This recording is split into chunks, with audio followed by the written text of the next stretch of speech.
Welcome to this course on export import management, dear friends. On behalf of Indian Institute of Foreign Trade, I welcome you once again for showing your enthusiasm and interest in the area of export import. Dear friends, as discussed by various faculties in the previous modules, that export imports are vital. Yes, they are extremely vital for a developing country like India, where a precious foreign exchange is an important issue. Whatever we import, we have to service our payment through foreign exchange that we earn by making export. So, dear friends, for a country of our size, of our scale, and with the way forward that our Prime Minister look forward, it's important that we must endeavor to export more and earn precious foreign exchange. Dear friends, today we will discuss an important subject, international commercial terms. Before I delve into the technicalities of the issues, it's important to understand what are the commercial terms. Dear friends, in a export-import transaction, there are two parties.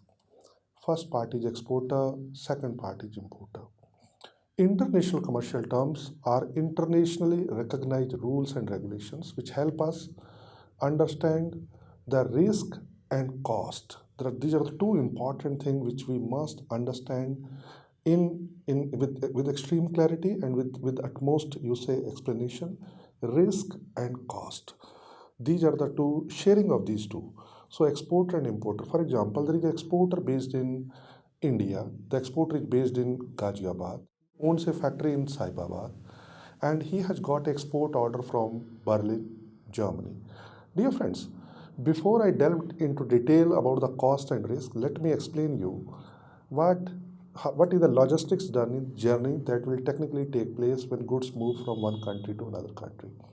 So technically, we know that through the documentation session which is covered by Professor Ariz that nothing can move out of India unless the goods are cleared by a regulatory body called customs. So goods will start the journey from a factory located in Saibabad, will move to a nearby dry port. Dry ports are of two types, inland container depot and container freight stations. FCL cargo is handled at inland container depot and LCL cargo is handled at the CFS. So goods will move from factory to nearby inland container depot. Let us assume that is Dadri. Dadri is a place which is very close to Delhi. And from there, goods will move by train to a nearby port. Let us assume in this journey, the port is Jawaharlal Nehru Port. From Jawaharlal Nehru Port, the goods will move by a vessel, which is a preferred mode of transport. In 95% of the world, logistics take place through sea because it is the cheapest and most popular mode of transport. Easily available, very convenient, very economical, and freight cost is just a fraction of the product cost. Then goods will be unloaded at Hamburg. From Hamburg, goods will go again by train, Dutch Bahn, let us assume by Dutch Bahn, to Berlin. That is a distance of some around 800-900 kilometer from Hamburg to Berlin. And finally, the goods will be cleared in Berlin. This is the technical journey that will take place. Before the goods are cleared in Berlin, the importer of the goods have to file a document bill of entry. It is known as a custom declaration in European Union. In India, it is known as bill of entry. He will file bill of entry and then he will be clearing the goods. So when this journey take place, dear friends, there are two things which arise. First is cost of movement of goods. I ask all of you, is there a cost for taking a container on rent? Is there a cost for movement of goods from Saibabad to Dadri? Yes. Is there a cost for movement of goods from Dadri to JNPT? Yes. And dear friends, obviously there is a cost for movement of goods from JNPT to Hamburg and from Hamburg to this. So there is a cost. Which party of the two party of the trade transaction will bear this cost? Number A. Dear friends, number B, which is very important, risk. When goods move internationally, lot of risk. What are those risks? Piracy, terrorist attack, diversion of ship, collision of ship. The ship sometime are getting jet, some float, some derelict in wreckage. The ships are now getting what we say they are getting into a phantom ships. You are never able to locate the vessel where it has gone. The international routes, especially the logistic routes, are getting more and more congested and more pirated, and it requires a covering of risk. And risk, dear friends, can be defined, which can never be controlled. You cannot say, earthquake, please don't come. Today we are celebrating a party. You cannot say, fire, please don't come. Today we have a picnic. Risk is bound to happen, and our life is full of risk, dear friends. Risk is something which can never be controlled. But, dear friends, let us assume we are business people, business professionals discuss business language.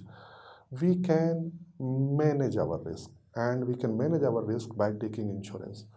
Lot of insurance products are available in the market which help both the parties, exporter or importer, depending on Incoterms, to manage the risk which is associated during the course of logistics journey. Dear friends, when we discuss all these terms, it's important that what these rules are and how what specific rule we should leverage in our trade transactions so as to manage our business operations in a more effective and efficient manner. That is what we are going to discuss in the sessions that I'm going to take up with you today. Dear friends, from here, let us move to technical part of the session. So, dear friends, we were just discussing that Incoterms are important rules, internationally harmonized rules, standardized rules, which help both the parties to share cost and risk. And let us understand how rules has evolved. Dear friends, rules has been framed by international body called International Chamber of Commerce. It is based in Paris. Rules are framed for the first time in 1936. In order to meet the changing geo-economical requirement, they have been updated in 53, 1967, 1980, 1990, 2000, and today we are discussing nomenclature 2010. Incoterms, even prior to ICC publications, were used based on the recommendations of various chambers of commerce in United States of America. They were 6 in number, and over a period of time, in order to address the changing geo-economical requirement, the rules have either increased or decreased. In the nomenclature 2010, there are 11 rules that we will deal with. They provide a common set of, common set of harmonized rules. It becomes easy to interpret them and to leverage them into export-import operations. There are 11 in number, and they describe the cost and risk between the two trading parties. They are known by different names in different countries. For example, in some countries, they are known as shipping terms. I take an example. I have one time gone to teach in Malta. Malta is a small island nation in Europe. It's below, in map, if you can just see it, it is below Italy. It is an island nation, so everything comes by ship, everything goes by ship. And in the local business language, they don't call it Incoterm, they call it shipping terms. Same, dear friends, in Europe. Since 28 countries, majority of them are landlocked, delivery take place at international border, there are no tariff and non-tariff barrier, it's an economic union, so delivery take place, and majority of the books in European Union refer them as delivery terms, Incoterms by some of the, United Nations documents, and businessmen in United States of America call them as trade terms. Dear friends, these are 11 terms. First stage, Group E, Group F, Group C and Group D. These are the 4 groups. They are divided.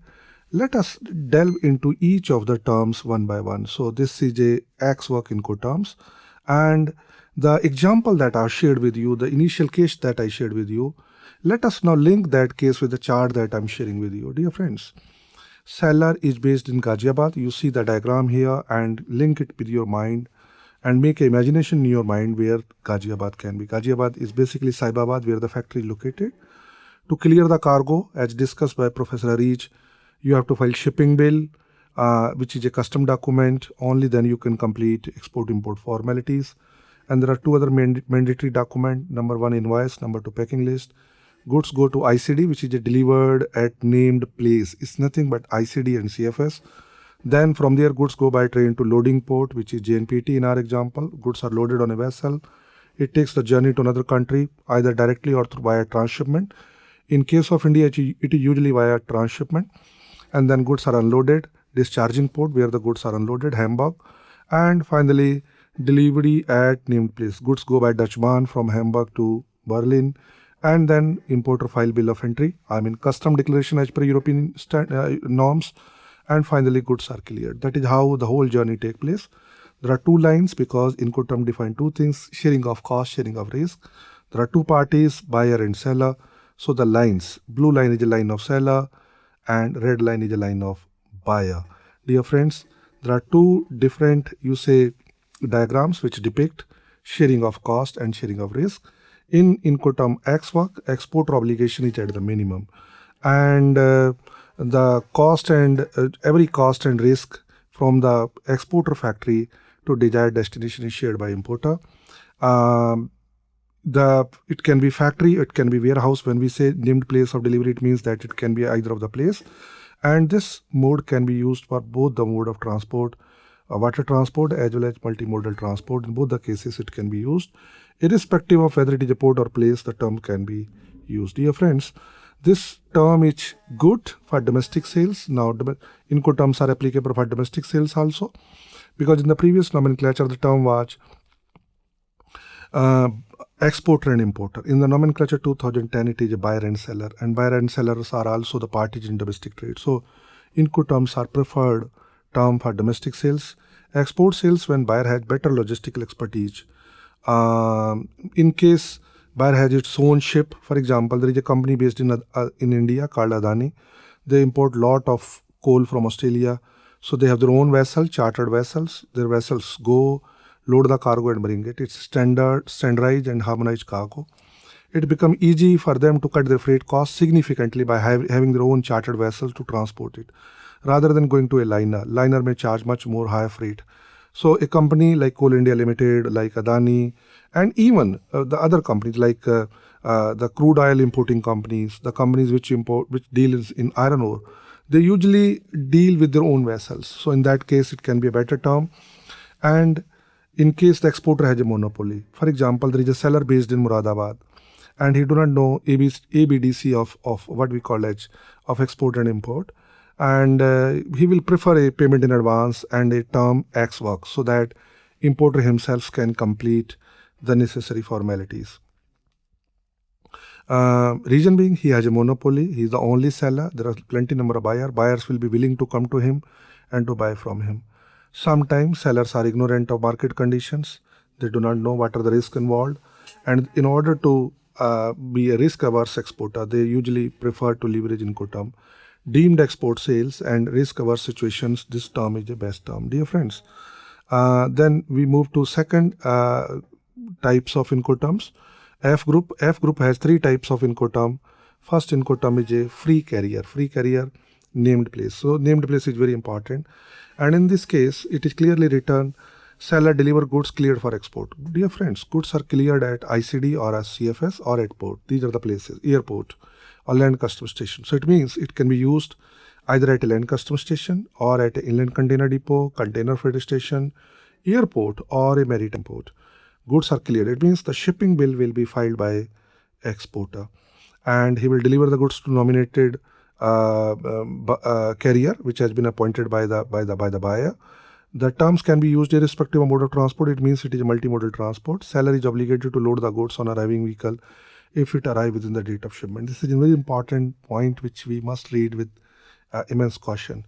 And if the vehicle does not arrive, in that case, seller will hand over the document to person nominated by buyer. Here we can see by diagram. Diagram is already being explained to you. So dear friends, seller deliver the goods. Goods start from his factory by a truck, and he deliver the goods at an inland container depot. All cost, I mean from Saibabad to Dadri, that is the example that we have taken, up to Dadri, all cost, all risk. Risk means, for example, if a road accident happen during the course of transportation of goods from Saibabad to ICD Dadri, who will suffer that risk? That risk will be suffered by exporter. Exporter is supposed to take insurance cover. He will bear the cost of insurance to protect the risk involved in movement of cargo from his factory Saibabad to ICD Dadri, which is the example that we are quoting. And from subsequent to that, all cost and all risk are taken care by buyer. Dear friends, this term is extremely a good term. It is very, very good terms in case of deemed exports. Restricted exports. What are restricted exports? A faculty from DGFT has explained to you very nicely. When government make it mandatory to take a license to export a particular items. So there are 4 types of trade regime which is explained to you. Free goods which are freely exportable, goods which are restricted for export, goods which can be exported through a canalizing agency, which is a state trading enterprise, and goods which are prohibited for export. So restricted goods can be exported, but there is a element of restriction by Director General of Foreign Trade. Either the goods are required for domestic consumptions or other issues involved, like plant quarantine or what we call as a license for animal quarantine. So those issues may be involved, and because of that, in order to ensure better compliance to foreign trade policy and other rules and regulations, to ensure better delivery of supply of goods in the domestic market, the government may declare them as a restricted export. In that case, you have to take a special export license, and you can take export license from DGFT. In those cases, it is better to use Incoterm called FCA.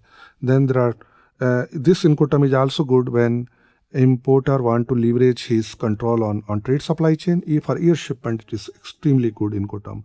Free alongside ships. So dear friends, this term is, under these terms, goods has to be delivered to a named port. Now, the one thing that I would like to clarify here, it is named port does not mean that named port of shipment or named port of origin.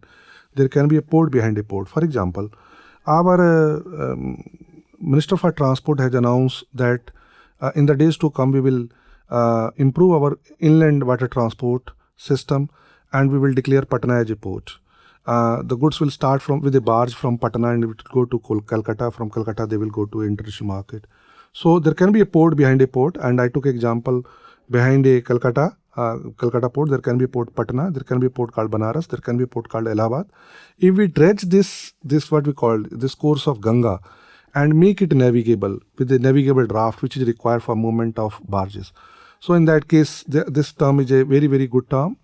And the exporter is supposed to deliver the goods up to named port. Named port in this case will be Allahabad, Banaras, or Patna, where the goods will move by barge to a subsequent port. And this, as discussed, this term is very good for inland water transport. It can be used from sea transport in case of coastal shipment. For example, we have a Vallarpaddam in Kerala. We have as a international transshipment terminal. Goods start from what we call Bangalore. Goods go to Vallarpaddam, Cochin, and from there it go to international market. So in this case, Bangalore can be a what we call as a FAS term where it can be used. In case of charter party contract, we recommend that this term should be avoided. Then very popular term and mostly leveraged term in international trade transaction is FOB, free on board, named port of shipment, the port from where the goods will move from India to another country. So in this case, only difference between FAS and FOB is that exporter is also obligated to load the cargo on the vessel. So goods will be loaded on the vessel. The loading cost, which is a significant cost, is in case of cargo like coal, like what we call liquids, like lubricants, like iron ore, minerals, metals, breakable cargo. For container cargo, yes, because of lot of automations in terms of mechanizations of the port, the cost has been significantly reduced. But it is an important cost, and in that term, exporter bear the cost of loading of cargo on the arriving mean of transport, which is a vessel. So on the vessel, the goods will be loaded, and up to loading cost, each cost will be the cost of on the part of exporter. This is the most suitable terms. Why I say so? Because it creates a 50-50 situations. The problem which relate to my country can be better handled by me. The subsequent problems in terms of clearance, payment of rate can be better handled by importer. So dear friends, the point that I want to bring in that, especially when we are dealing with countries, in case of import, it is better to prefer a minimum Incoterm FOB, because especially when you're dealing with the countries in Africa, there are a lot of logistics issues, landlocked countries, there is a lack of harmonization and standardization of rules and regulations, and there may be corrupt officials involved in the course of movement of goods. So in order to avoid those problems, it is better to choose a Incoterm like FOB, because in that case, the domestic problem by the exporter in Africa can be dealt with, and you as an importer remain safe.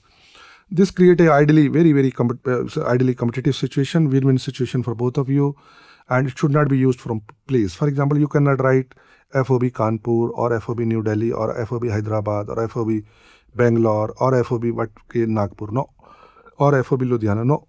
It has to be used from port. And port must be a port of shipment. So port of shipment, we have 13 major ports in our country. We have around 202 or 203 non-major ports. So from where these terms can be effectively used, it create a control on, and buyer can still have a control of supply chains, ideal business relationship, very, very good term for export import operations. Dear friends, then there are four terms in group C. Group C had first term is CFR, cost and freight, and we must be very loose, we understand very lucidly and clearly named port of destination. So here in our example it will be Hamburg.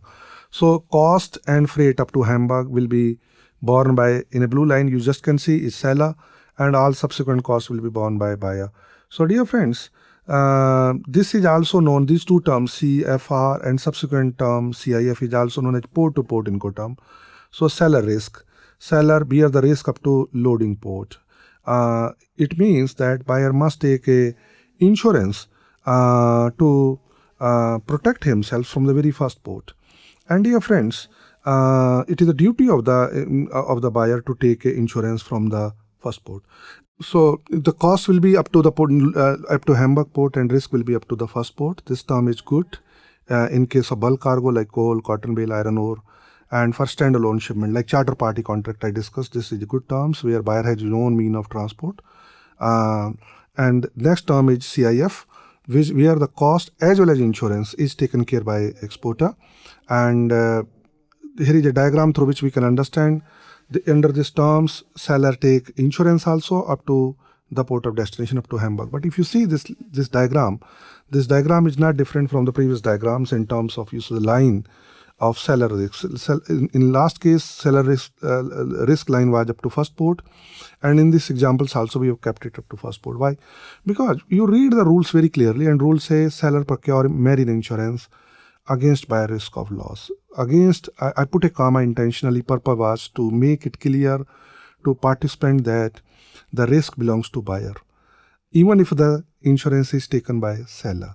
So when seller is supposed to take insurance is governed by Institute Cargo Clauses A, B, C. So under Institute Cargo Clause A, there is a comprehensive coverage, so premiums are high. Usually seller take insurance cover at what we call as Institute Cargo Clause C. And this is also a port-to-port Incoterms where buyer must take a risk mitigation mechanism from the very first port, because this insurance which is taken by seller may not be of good use for the buyer, because it is on a policy which has a minimum cover. It should be avoided when the goods are to be delivered on the country hinterland, because it is a named port. Port means delivery must take place at port. It is a suitable term for both FCL and LCL cargo, ideal for container cargo. These two terms, dear friends, are warehouse to warehouse and carriage paid to. Where the cost of movement of goods from origin up to named place, and in our example the named place is Berlin, is taken care by seller. However, the insurance is up to the first warehouse. First warehouse in our example we assume is, since there is no, in this example there is no assumed warehouse, we assumed it is up to ICD Dadri. So insurance from Saibabad up to ICD Dadri, and the cost of transportation from Saibabad to Dadri to JNPT to Hamburg to Berlin, up to Berlin. So whole cost of transportation up to Berlin will be taken care by the seller, and risk and what we call as insurance up to first warehouse. This is a very, very good terms when goods are to be delivered in the country hinterland at a dry port. Buyer must take risk mitigation from the very first port, first warehouse or first dry port itself to protect himself. It should not be used from a port towns. Okay, it is a very good term for break bulk cargo, for LCL cargo, and sister Incoterms of this is called CIP, carriage and insurance paid to. We, dear friends, the same diagram as we have seen last times, but this terms also has insurance.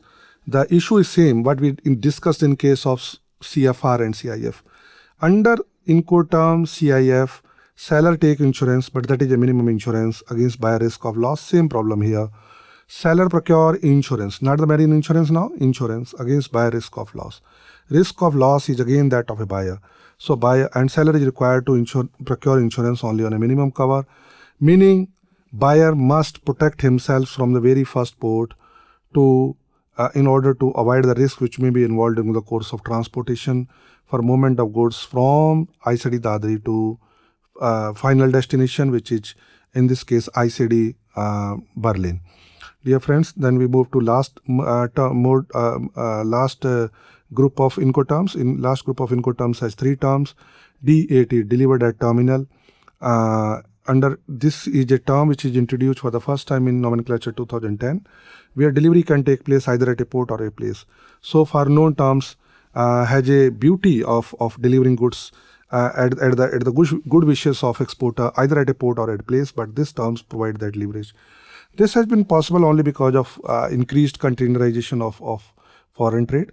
Goods are moving from one country to another country through container, and it become easy to load a container. It become very easy to unload a container because of mechanizations, the kind of gantry crane, the kind of other infrastructure that is available, where through mechanical devices we can load and unload cargo in a very short period of time with fraction of cost. So this terms has been designed basically to address the growing requirement of containerized trades, where delivery can take place either at a port or a place. So there are 2 lines. If the delivery, for example, in this example, if it is written Hamburg, so it means up to Hamburg, whole cost, whole risk. And if it is the name written in the bracket is Berlin, in that case, the risk and cost will be up to Berlin, and subsequent cost will be that of the buyer. This is the only Incoterms where the seller deliver goods unloaded. Unloaded means the unloading cost is also on the part of seller by arriving mean of transport. And this is a good terms, but there are some precaution which both the parties should take. This is they should agree a point within a port. For example, I take an example. The ports are very big in Germany. The example that I'm quoting, port may be as long as 30 kilometer, 40 kilometer long, and River Elbe, which come from Poland and meet at Hamburg. The ports are like that because Germany is one of the export champion. Their exports are as high as 1400, 1500 billion US dollar, and it's a small country of Uttar Pradesh size. But you just assume that the export activity that they have, their export and import maybe are put together maybe equivalent to total GDP of India. So small country, very high intensity of export and import. They have 2 or 3 important ports. Hamburg is one of them, largest port of Germany. So they have several terminals on the River Elbe. So as the River Elbe go to the sea, draft keep on increasing. As you come to the city side, the draft keep on decreasing. And as a result, when the mother vessel come, they will never be able to approach a channel leaving to a terminal which is very close to city area because of navigable draft restrictions. In that case, I recommend that it is better that both the parties should negotiate a point where the delivery will take place. Then there is a term called DAP, delivered at place. Under DAP Incoterms, the delivery will be at a named place. It is as good as DAT except unloading the cargo at destinations. Otherwise, it is as good as DAT. There is no difference. And final Incoterm is DDP, where goods are delivered at destination. Import clearance is also done by the buyer. So by using these terms, immense care should be taken to check the local import policy, because you will never be able to clear the cargo in country of import if you do not do the import policy. Authorization like plant quarantine, animal quarantine, food and safety standard of FSSAI, Food Safety and Standard Authority of India, something like that. There may be a regulatory body, US FDA in United States. So there are agencies which ensure the quality standards of a country of import. So those authorization may be required, and you must check that. Rate of duties, attitude of customs. It is very good in case of EMI inventory, and it is exceptionally good in case of consignment sales. We frequently travel to Africa, and in Africa it is usually known as Franco Domino in a francophone countries. In United States it is known as door-to-door Incoterms. So in summary, we can say Incoterms are the what we call as the trade terms, which are negotiated between exporter and importer to share their cost and risk.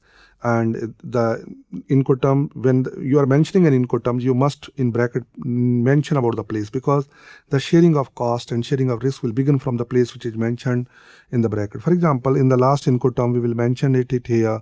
Named place of destination will be Berlin, Germany. It means up to Berlin, Germany. And if you can be specific, for example, Potsdam, Berlin. So Potsdam is a small town very close to Berlin. If you mention that, it means that up to Potsdam, all cost and risk will be. Otherwise, it will create ambiguity if you don't take it that way. So, dear friends, Incoterms are negotiable. It means that you can negotiate them and you can choose appropriate terms keeping in mind your business requirement. Incoterm must appear on all commercial documents like packing list, like invoice, like shipping bill, which is a regulatory document, bill of lading, because they are an important terms which help divide cost and risk. And one must maintain a very close relationship with the freight forwarder to understand which particular term will be suitable for their export import operations. Okay, so dear friends, today we understand a very important subject in good terms. So in summary, I would like to say that exporter and importer must understand each and every term that we have discussed and accordingly leverage in their business operations so as to understand the nuances that may be involved in terms of sharing of cost and sharing of risk between two trading parties. Dear friends, Incoterms are negotiable, and in international business, you get what you negotiate, you do not get what you deserve. So, my request to all of you is understand Incoterm properly before you venture into international market. Thank you very much.